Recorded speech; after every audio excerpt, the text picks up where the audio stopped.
Welcome to Between the Vines. We're doing the same thing we did, um, continuing this special session with Extension educator Andy Muza, team member of the Lake Erie Regional Grape Program for a long, long time. We've got a name for this special thing we're doing now, Musings with Muza. We did not have it the first time we did it, so I didn't say it out loud. But in this series, we're going to cover some of the stuff he did over the length of his career. It's our sort of feeble attempt to make sure, one way to make sure we don't lose some of that knowledge that he's gained for the industry over all of those years. Um, and also give all of our growers, one last chance to hear, some of the things he's learned and taught the industry over the years, just in case you happen to have somehow missed it. I know you had 30 years of opportunities, but we want to make sure everybody gets one more chance before he's off to doing better and more exciting things. Um, so last week we did talk a little bit about the beginning of your career, Andy, and it seemed to me, and I sort of knew this. I don't know if everybody knew this. Maybe in Erie County it was a little more well known since that's where you were working. But you sort of got your start in scouting, and you've done a lot in extension and growers over the years. But one of the things that I think was unique to you was the emphasis on scouting in commercial vineyards on a regular basis. I think all extension agents in a role like yours are going to do some scouting, especially on in their applied research trials and things like that. But you just did a lot of hands-on scouting with commercial growers in commercial vineyards. I'm pretty sure extension might lose some of that asset as we move forward, even if your position is filled. That's a really difficult thing for somebody to take over. Maybe I'm wrong. Maybe that'll continue in the same way that it's been happening. But, in the next 15 or 20 minutes, I think we want to take a quick second to try to share some of the secrets that you have for that scouting with growers. Next year when everybody turns around and you're not there to find their downy mildew, how are they going to do it? And, I know you've worked with growers individually and in large groups to try to help them do that over the years, but you've also, given some growers the opportunity to sort of get help from you along the way, which has been great. But if that help isn't there, how do they do that on their own? So, like with Phomopsis, what are growers going to be looking for? We'll just start with Phomopsis since that shows up first. Well, you did give me a couple questions beforehand, so we should be totally transparent. So I'm not doing this exactly. He can do this blind. He wanted questions ahead of time, but he could do this blind. Right, but so it's kind of difficult to, you sort of get a feel for it. It's kind of difficult to describe the symptoms. So from the questions you said, what are they going to do or how are they going to do that? Fortunately, when I go, growers in the Lake Erie region still have a local resource in Brian Head, who's at the Lake Erie Regional Grape Research and Extension Center in Northeast. So he's there. And in addition, the grape growers have Katie Gold, who's the grape pathologist at Cornell. So between both Brian and Katie, they're going to be excellent resources that can assist grape growers with their disease problems. So it's not like, boom, what do we do? We have no one here to talk about diseases or help us. You have some great resources that will be there in Brian and Katie. And the other thing is there's a lot of diseases that occur on grapes in the United States and in throughout the world. So there are numerous resources that are available, which, we can provide the growers, or we have, or you can go online. We have resources there. The most comprehensive resource is probably the Compendium of Grape Diseases, Disorders, and Pests. That's published by American Pathological Society. That's an excellent resource. That guidebook provides information on identification and management of grape diseases. It has a ton of color photos with symptoms of the diseases. So it's an excellent resource. Some portions of it get a little technical, but it's a really good resources. But grape growers should at least learn to identify the most common diseases, okay, in their region. So for ours in the Lake Erie region, probably the four most common you may see every season would be phomopsis, black rot, downy mildew, and powdery mildew. Other common ones would be Eutypa slash Botryosphaeria dieback, and then also crown gall. So with those diseases, and then if you're talking with wine grape growers in our areas, they're also likely going to have to contend with botrytis and sour rot. So, so I would say the most likely resource that growers are going to be familiar with, and they should have, and they should be familiar with, is the most recent edition of the New York and Pennsylvania Pest Management Guideline for grapes. That's an invaluable resource that any grape grower in New York and PA should have. And there's chapters on, pesticide information, insect disease, weed management, pest management schedules for the different diseases, insects and weeds, and a chapter on sprayer technology. So that resource is a must. And other local resources, again, when we talk about how to identify some of these things, or information about the different pests, you could go to information that the Lake Erie Regional Grape Program on their website has for both past and present newsletters and crop updates. Like you mentioned, I did a lot of scouting. My scouting, again, was really for the crop updates during the season to keep growers aware of potential problems in their vineyards. So that's why I went out every week. It was time consuming, but it gave me a good handle on what was happening. And, if growers didn't get the chance to scout, it also gave them, information on what was out there at the time on a weekly basis. And then I included photos of what I was finding also. So if you go to, the Lake Erie Regional Grape Program's webpage, you can look back at, past crop updates and newsletters. And I would urge growers to continue to do that, when I'm gone or whatever, but that's great resources. Well, and I'm told that, your position is going to be filled. At least that's what I've been told. And we're also, there's also some rumblings of some IPM resources being made available to our grape growers as well. So I'm hopeful, and I don't think that there's going to be a complete void of knowledge in the area. But there certainly might be a temporary one as you retire, because these things always take time. Even if everybody, the university, the industry is behind refilling a position or restructuring a position and providing resources in some way, it always takes time. So in that interim, I think we will also, as a team, be curating some of those older articles throughout the growing season this year, so that the relevant ones are just, at the top of the feed in the current newsletter or crop update, not the bottom. Now, it's not going to give you that real-time scouting update that you used to get, and we certainly won't get anything like that at first, but hopefully in the future, say in 2023, we will.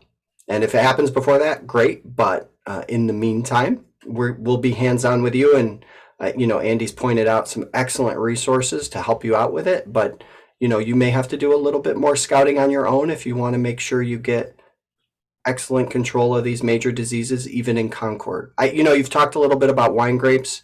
I didn't even mention botrytis in the questions I sent you, because I think and I hope that if you're growing things like vinifera, you've got a pretty good handle on scouting. Maybe not. I could be wrong, but I mean, you can't spray your way out of a problem in vinifera the same way you can with Concord. Like with a really good spray program, sometimes when you scout Concord, you don't see a whole lot. I don't see black rot very often, and I didn't for years until last year. I mean, I know it's out there, but it's not out there in a way that was economically meaningful. And if you walk fast enough, you really see none.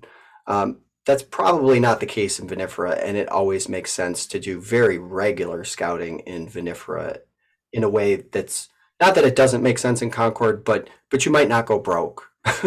um, and in vinifera, you probably will. Well, So that brings up a really good point as to, especially with diseases, varietal susceptibility. I mean, we are fortunate with Concord in, you know, that variety and not being as susceptible to, you know, a lot of these diseases like the vinifera are, or at least to the extent the vinifera are.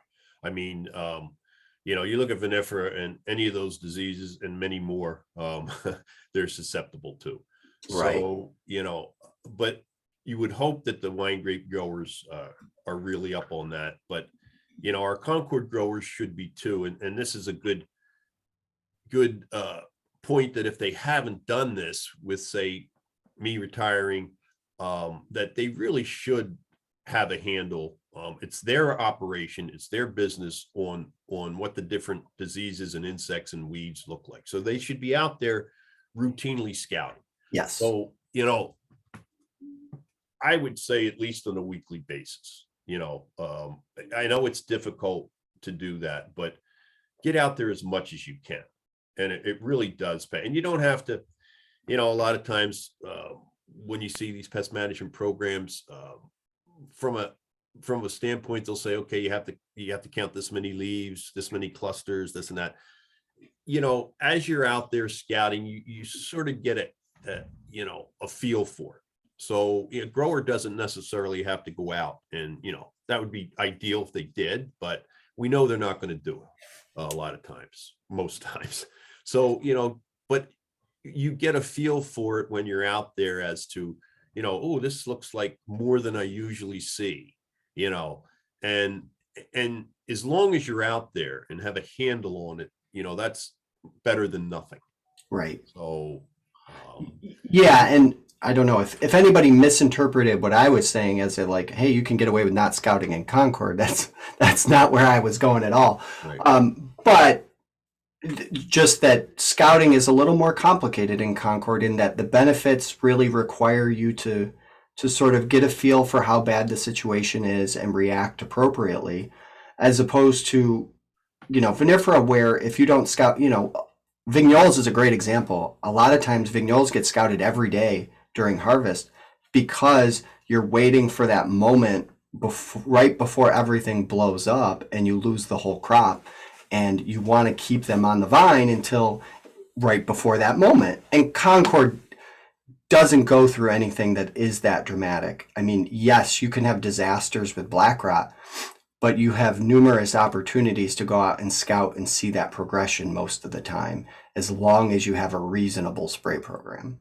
So yeah, getting a feel for it, I think, is probably more important if you're going to add value in Concord, because it's one thing to identify Phomopsis as a disease, and it's another thing to say, I see it, but that's okay, or I see it and it's a real problem at that level. And those are two very different things in Concord, because things sometimes don't go crazy just because you see a little bit of something. Because well, the like, other thing with diseases you have to keep in mind is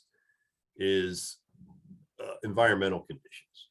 You know, they can, like you said before, you can't spray your way out of some of these things. I don't care, even with the fungicides, the great fungicides we may have now, even if you have good timings and everything else, if the environmental conditions are right and you have some disease in there, it could be very, very difficult if the conditions are right to manage these diseases. And that's even in a good program. So it's important to be aware of that. That's why knowing the life cycle of the diseases, knowing when the varieties are most susceptible to those diseases, all those things are extremely important. And on the disease end, you know, with a lot of perennial crops, you know, like grapes, the earlier you do it and the better the timing is when you're applying it to the most susceptible stages. You want to lessen the chances for diseases early in the season. If you take care of it early, a lot of times later in the season, you can go to a more maintenance type situation, especially in concords. Now, vinifera, a lot of times, unfortunately, just because they're so susceptible, you got to really keep on top of it throughout the season. But even then, if you do a really good job during those susceptible periods and keeping the disease down and scouting, you can lessen the amount of sprays I think you have a lot of times, and that, especially with concords, later in the season, if you've you go through by the second post bloom spray on concords and you've had a good spray program, a lot of times then it's would be more after the second post bloom, it would be more of a, say, get out there scouting to make sure a situation doesn't start to build up or get out of hand. So again, knowing the disease, when the variety that you're growing, they're most susceptible, and then also choosing the right pesticide for the problem is also important. So there's a lot of considerations that growers have to take into consideration when they're looking at that. That's why planning a pest management program in the off season is really beneficial, because you can always modify those plans depending on the season and what the inoculum levels are, things like that. But have a plan in place before the season. And then also, we'll get into your end and you can jump on this, the economic end. I mean, then you can plan on what you're going to use. You might know beforehand what some of the chemical prices are. I mean, yeah, I mean, I think if you look maybe at a period a little bit earlier in my career, I think that was like a big urging. Like, you should plan ahead. You should get the foundations of a good spray program, talk to, Andy or Tim about what a basic spray program is going to look like based on your goals. Is it going to be, maybe you want to upgrade it a little bit or downgrade it a little bit? What's that basic spray program going to look like? And then how are you going to modify it if conditions are not what you expected? Honestly, now, and in the last, this probably started 4 years ago, but it's become really intensive in the last year or two. You have to have this plan, and I think most growers do have this plan, because without this plan, you don't get materials. Your spray program without a plan is, you ask them what they have in stock, and you spray that, because there's probably one option. And then you get to a point at some point in the season where you have to decide, to sort of violate what you should be doing with resistance management, or even just straight up violate the label, because those are the only materials that are left that are available to you. This is what happens now when you don't have a plan. There just is not the availability of product in real time anymore. So I actually think growers have probably figured that out for the most part, and a basic foundation is there for them to develop a plan. But yeah, I mean, there's always advantages to coming up with that basic plan ahead of time. And now it's just almost mandatory. and the other thing that, when Tim Weigel was on, also Tim talked about a lot, I did, really everybody on the team, is, the record keeping.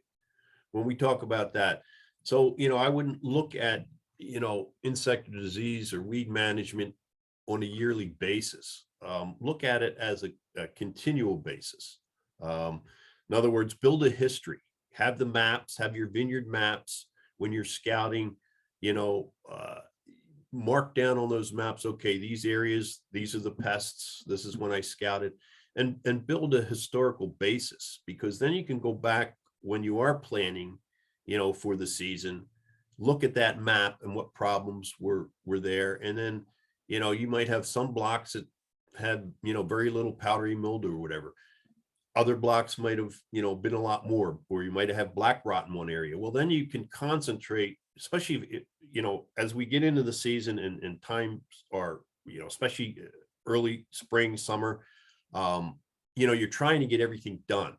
Well, if you then know, say, a certain block has, this disease and you have to get to it. Well, it's better knowing that, especially if the weather conditions aren't right. And okay, I'll spray this block, but I might be able to, wait a little bit on this one because, that block didn't have the inoculum levels that other blocks did.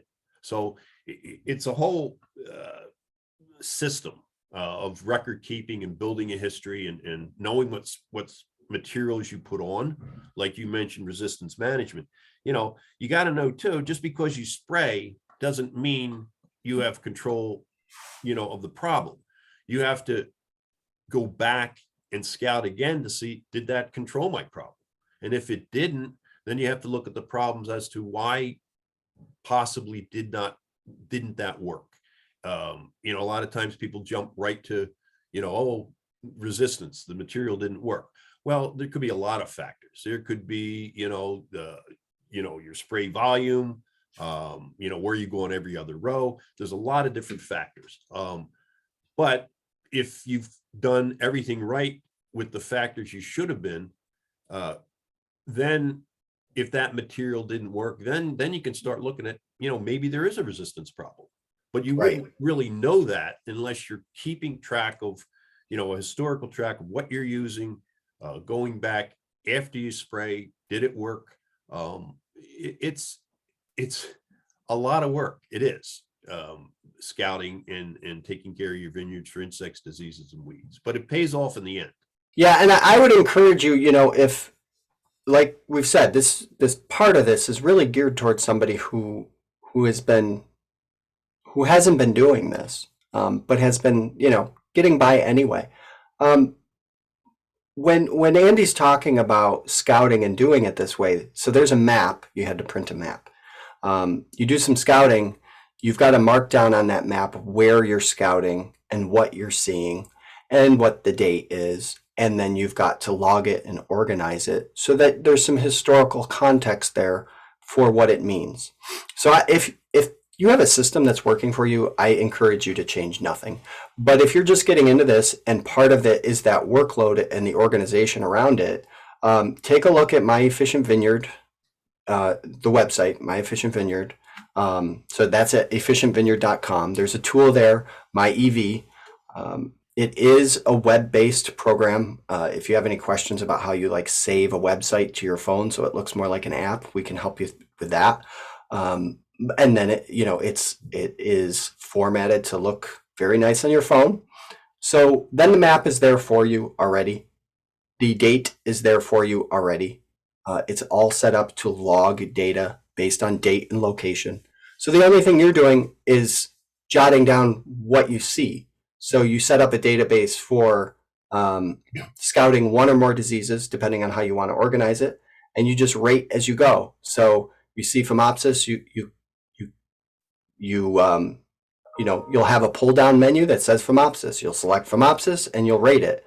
You rate it however you want to rate it. There are tutorials on how to do this on the website. This is not where I thought we were going to go, but I guess I felt inspired based on Andy talking about mapping on paper. I'm old school. So, there's a pull down menu that you created. So you select Phomopsis and you say 3, and 3 is a level that might to you mean high and unacceptable, and next year you're going to do a better job of control. 2 means it's not good, you got to pay attention to it, but you'll keep doing what you've been doing, and 1 means it looks great and you'll probably keep doing what you've been doing, and maybe 0 means, I don't know, this 4 EBDCs I'm putting on pre-bloom, maybe it's a little excessive and I should scale back for a year or 2 and keep scouting. Or, you want to rate it some other way, you can rate it some other way. But the point is, the only thing you're jotting down there is the data and the rating. And so the rest of it, the organization and the context, is automatic for each data point. And that's the real advantage of converting to something that's tech-based, even if you're sort of anti-tech. I think anybody who can send 15 text messages a day can handle an app like this very easily. It is not the same as some other apps that will probably take you, 8 to 40 hours to really become masterful in. It is designed to be a little bit easier than that. It can't do everything that those other pieces of technology can do. That's not the point. The point is to make it a little more accessible. So check that out if you don't have a system yet. Well, I think that's an excellent point. And, we didn't rehearse this. We just, Yeah, we it didn't. almost sounds like we did. But, I think that's the wave of the future anyway, Kevin. It really is. And since it's not as difficult as, say, some of these other apps, that's also a big plus. But right there, then you'll have you'll start to build your historical database. And then you could use it, just not just for insects and diseases and weeds, nutritional problems, everything. I mean, if you go through their crop size, I mean, it's the wave of the future. And so that's an excellent point. I'm glad you mentioned that.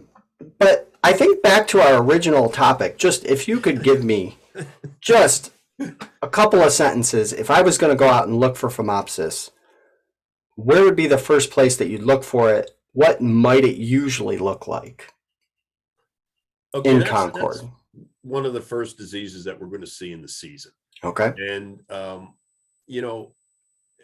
again, we recommend that growers, whether you're Concord or vinifera, at least by the 3 to 5 inch stage. Now, vinifera. So 3 to 5 inch, I'm spraying, right? I'm not seeing it. Right. Okay. But with Phomopsis, it's going to depend on what your inoculum levels are, the previous season and things like that. But if you're out there looking on the leaves, you're going to sort of get these very small lesions. They're almost like little pinprick lesions. And in the center is like a brown or black area. And then right around that black area is like a yellow halo. And these are small spots. So if you start to see those, that's an indication of, infection on the leaves.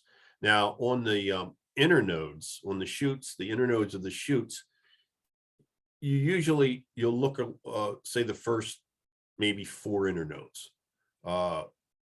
That is where you're most likely to see the infections. And what you'll see there is like black lesions. They may be depressed or a little bit sunken, but like black streaks. And if it gets bad enough, it's like black scabby appearance. And that's what the lesions would look like on the shoots, on those first, say, maybe 4 inner nodes. So that would be an indication on the shoots. And then the berries, what'll happen is around the pre-bloom stage is when we suggest to spray pre and the first post-bloom. That's the time when Phomopsis is likely to infect the berries, through the rachises, especially through the rachises at that time. And that's when they'll be susceptible as soon as those rachises are visible, they can actually become infected. And what will happen is you may get an infection at that time period, but the fungus will remain dormant until near harvest. So early in the season, you'd also look for like black lesions, maybe on the rachises or the pedicels. Sure. So speaking about early in the season, on a young leaf, does Phomopsis present itself as sort of the brown you were talking about? Or does it ever look? No, it pretty much looks the same. Okay. Yeah, there might be slight differences on the variety, but usually it looks, about the same on, most of the varieties. You sort of get the smaller pinprick with the brown lesion in the center and a yellow halo. If it's bad enough, the infection on the leaf, though, you can have some of those lesions coalesce. So it looks like, a bunch of lesions together. It may crinkle up the leaf a little bit, but that would be on a more severe infection on a leaf. So even if it coalesces, though, it's not going to look like a big circle, right? It's going to look like right. stippling. Unlike black rot. Yes. Right. It's not. I was going to say, so we're talking about dark lesions on leaves, um, when we're not viewing a picture, because if you're listening to this, that could sound a lot like black rot. Yeah.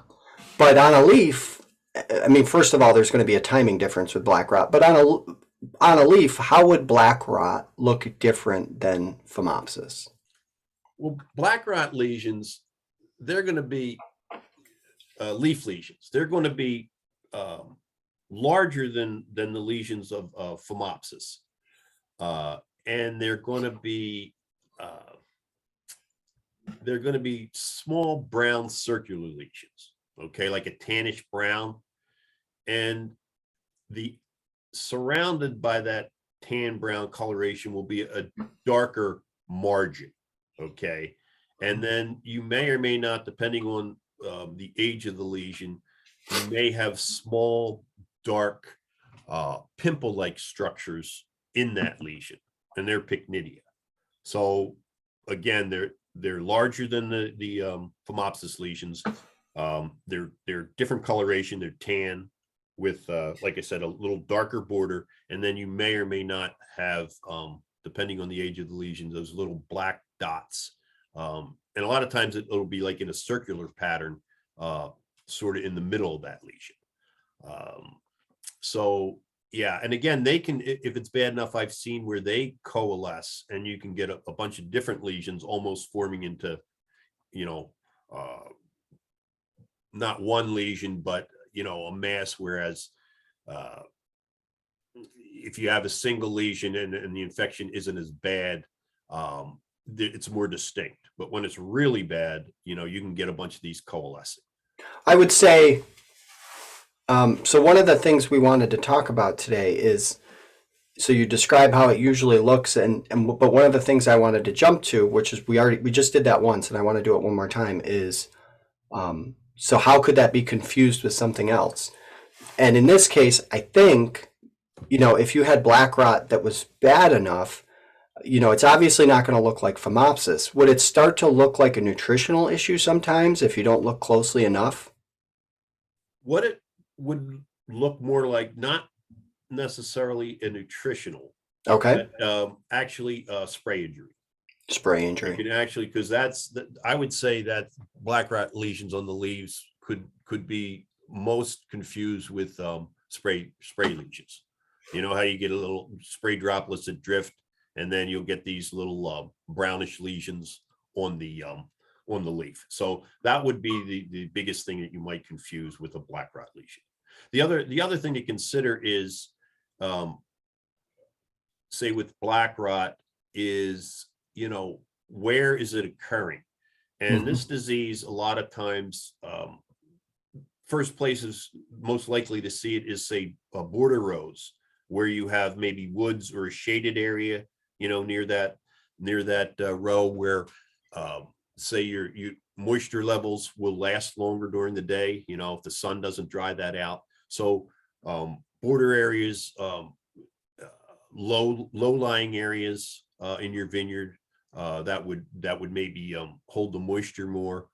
And then also look at the trellis as you're even before the buds break and you get into the season. If you're out there trimming, if you've had black rot, you'll see, the rake, you'll see the mummies that are hanging. And if you're seeing that mummies still hanging on those clusters, which are hanging in the trellis, then, that's a prime indication that you're going to have problems with black rot in that area. So depending on where you're looking at, but if you're scouting, I would, for any of these diseases, you have a scouting protocol. But if you can't get to all the areas, say, the outside of the vineyard and the inn, concentrate, say, maybe first on your border areas, low-lying areas, things like that, that will maybe any areas that are shaded longer in the day, that the foliage might not dry off as quick. So I think with phomopsis, I don't know if we mentioned this, and I hate to go back, but just very briefly, if you were going to look for phomopsis, and things were pretty clean, where would you first look? Would that be on the cane or the leaf or somewhere else? No, that would be on the cane. On the cane. The Okay. leaf lesions, you don't really worry about that during the season as like you would with black rot. Black rot, if you get those leaf lesions, they'll continue throughout the season to release spores. So you get, secondary infection cycles, things like that. Phomopsis infections on the leaves don't do that. But what that is an indication of that phomopsis is there. And if you have a lot of leaves with those, it's an indicator that, hey, I may have higher inoculum levels of phomopsis, but you don't worry about the leaves as far as for that season continuing the disease cycle. And so like you said, you'd look on the canes. so black rot, I would say I can say pretty confidently, most of our growers that scout look at the cluster first for black rot. Right. Is that where you would look as well? Again, depending on, if I'm out there early in the season, a lot of times in areas, again, that had high inoculum levels, and this is not like, most vineyards, but high inoculum levels, you'll find it on the leaves. You could find it on the leaves early in the season, before you start to see the on the berries. So Okay. again, depending on inoculum levels, you would look to see, and if you're starting to see those leaf lesions that early, you better, be prepared to spray for black rot. But the other thing is, if you're seeing those leaf lesions that early, then you look to see if there's black rot mummies in the trellis, because what'll happen is it'll overwinter in those mummies in the trellis. Then when the conditions are right, the spores will be evicted from those mummies, and then they'll land on leaves, say closer to where those mummies are. So and a lot of times, if you're finding the lesions on the leaves, look around and closely in the trellis. You're probably also going to find out that there's either mummies in that trellis, or you have cane lesions from the previous season, and that's where those infections came from. And Yeah, so I mean, I difficult. think in one sense you're agreeing with the growers. Like the serious issue is the cluster, but don't overlook the leaves, because you could actually use that to manage. I mean, hopefully Yes. your vineyards are clean enough so that it doesn't get to that point. But you could you could look at leaves early enough in the season and take a really bad problem and make it just kind of a dull roar, perhaps, and clean it up over the next year or so, Right. and save your crop for sure. Um, And then again, it can also be an indicator if you're seeing those leaf lesions earlier before that immediate pre-bloom spraying, yep. where we say that should be, the immediate pre and post are critical times for managing black rot on the clusters. If you're seeing those leaf lesions that early, you darn well better, be prepared to keep your immediate pre and post bloom sprays tight, within 10 days to 14 at the latest. So you see It's a good these. indicator. Yeah, I mean, I guess let's pretend you see them, and you react and you spray a material for black rot at that time of year in a Concord, maybe it's EBDC or something like that. Does that change what things are looking like? What do you mean by that? So are you still going to see sort of a brown, rusty, yellowish brown circle with pycnidia On the leaves? on it? Yeah. Yeah. If you effectively kill that black rot, will it look the same or will it look different? No, it really doesn't. It probably what'll happen is you won't, see more of those lesions on that leaf or other leaves. You'll stop the progression as long as you have good coverage and everything else. But it's not going to, you're not really going to be able to tell, unless you might have some situations where it sort of, that lesion might dry out. But I wouldn't say that you would necessarily see a distinct difference even though you sprayed. Now, sometimes on the clusters, I have seen where you'll see a black rot infection that was actually stopped. In other words, instead of progressing to where you get that chocolate brown coloration on the berry, and then it progresses to then you'll see Raisin, yeah. right, then the raisin and the I have seen where growers have sprayed and you just see like a you'll see where that lesion has actually stopped and it hasn't progressed any further. So in that case, you know, the growers have probably used a back action fungicide and that actually stopped the progression of the disease so that the whole berry wasn't lost. So I have seen that. Yeah, I would say that's not a trying to think of one of the things that's been confused with, probably a couple different things, but that's not insect damage. Like that's not a sting from a berry moth or anything. You would see a sting if it was a sting. But it is round, so it can be black rot if you don't look closely enough. And probably like what Andy said earlier, sort of to alleviate some of that confusion is I think your database of what you've been fighting usually will tell you that you need to take a closer look to identify what it is.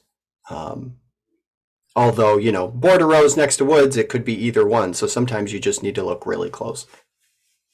Yeah. And that's why it is important that growers use these resources and you know, before they go out in the vineyard and look at, you know, what the symptoms look like so that when you go into the vineyard, you have a much better idea. And if you don't know, then you know, let somebody in the Lake Erie Regional team know, you know, take a picture and send it. You know, like I said, disease wise, you know, Brian or Katie, you know, you could send pictures to.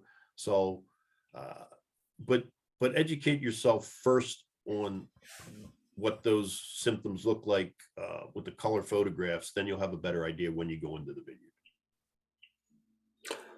And this is difficult to on a podcast to describe. Well, I don't think we're gonna really be able to accomplish educating growers on the exact differences in quickly identifying, say, a black rot lesion that was stopped by a back action spray material and a situation that is just a great berry moth sting. In the case where they might look familiar under or look similar under certain conditions. But I think it's just, I think what I have seen is as sort of the, you know, sometimes people come to me with these questions and I'm not really the right person to come to, is these are the things that are not necessarily mistakes, but confusion that happen on, you know, more than once. I've seen something like this where it's been misidentified in one direction or the other. So if you take a look at something and you're not, and you know, hopefully a podcast like this, it will allow you to question yourself and you'll take another look. And with those resources, whether it's the Lake Erie Regional Grape Program team members, or it's the compendium of diseases, or it's some of the online website-based tools, I think you'll be able to get there pretty easily, eventually on your own, but certainly with the help of an expert, you'll be able to get there. And then all of a sudden, these things that might be a little bit confusing seem like second nature to you as a grower. Well, and the other thing is too, you know, you have to look at, you know, more than one. So if you have a symptoms aren't, you know, there's classical symptoms but, you know, even with the individual diseases, depending on what variety it is, depending on the time of season that the infection took place, there are differences in what they may look like. So, you know, as you're going through, if you, like you said, for berry moth, if you're seeing one or two holes in a berry, uh, okay, what is this? But, keep looking at those clusters and, if there's a lot of these berries, if you break them open, there's a worm, there's a lot of different ways that, you can look at this and get down to the answer as to what it was. Yeah, I would say for the most part, if the disease is very severe, it gets a lot less confusing. Or the insect damage is very severe, it gets a lot less confusing. Yes. The only exception I can think of is that one year where Phomopsis was so bad, instead of seeing Phomopsis-like symptoms, it was just black. So I think there was a little bit of a lack of confidence in identifying that as Phomopsis because they weren't dots, they weren't striations, it was just black. And then when that shoot finally started to grow, it became pretty easy to identify. But that's the one instance I can think of where the severity of the disease actually made it more confusing, not less. But yeah, if you've got enough powdery or black rot or any of the insect damage, some of it, most of it is eventually going to look like classic symptoms. And if you just have a little bit, sometimes it looks a little strange, like we talked about with, back action fungicides stopping the disease in its tracks. That's when it gets confusing because you might see one or two berries and, like with a great berry moth, same kind of thing. If you just see a little bit, you might not see any worms. You certainly won't see anything flying around, but if it gets bad enough, you might see them flying around. You might see worms. I remember Andy told me once, you never see them fly. And then like 2 years later, he was in a vineyard that was so bad. They're just flying all over the place. Typically you don't see them. Right. You see them flying around and it's bad. It's bad then. But I think, in vinifera, in what we have right now with high value Concord, I think people are trying to catch diseases earlier, and it is a little more difficult to do that. So some of these resources become more important. We were, and Andy's probably expecting me to keep going, but we were going to talk about downy mildew and powdery mildew. We have some more time. We have a few more weeks to do this stuff, and we have pretty much fulfilled our time, and I don't want to keep our listeners going too long. I'd rather get into some detail about this stuff and flesh it out so that you've got this basis of knowledge rather than trying to gloss over it. So probably in our next episode, our special episode of Musings with Muza, we will cover powdery mildew, and hopefully we will get to downy mildew as well. Thank you all for joining us. I know Andy's more than happy to be here so frequently on camera. But I do appreciate Andy joining us again, sort of in this last, push to get some information out to growers. A lot of people like to retire in place, and I knew Andy wouldn't do that, and I could guilt him into doing extra work all the time. He's always been great at that. So I do appreciate him joining us, and thank you to our listeners, and we will be back next week with more.